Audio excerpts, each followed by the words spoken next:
నిన్ననే పులివెందల్లో జడ్పీటీసీ ఎన్నిక జరిగింది. కొంతమంది నాయకులు నన్ను విమర్శిస్తున్నారు. అక్కడ ప్రజలు ఒక క్వశ్చన్ అడిగారు. 30 సంవత్సరాల తర్వాత ఓటు వేశాను, అందరికీ దండాలు అని ఒక వ్యక్తి బ్యాలెట్ బాక్సులో కాగితం వేశాడు.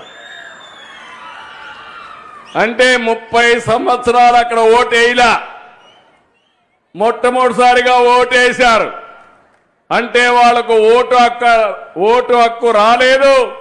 ఈ యొక్క 79వ స్వాతంత్ర దినోత్సవ సందర్భంగా వాళ్లకు స్వాతంత్రం వచ్చిందని మీ అందరికీ విజ్ఞప్తి చేస్తున్నా.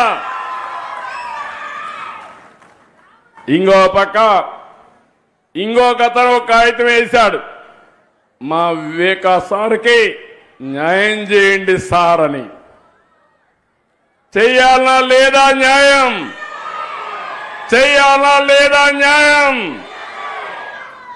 నాయకులు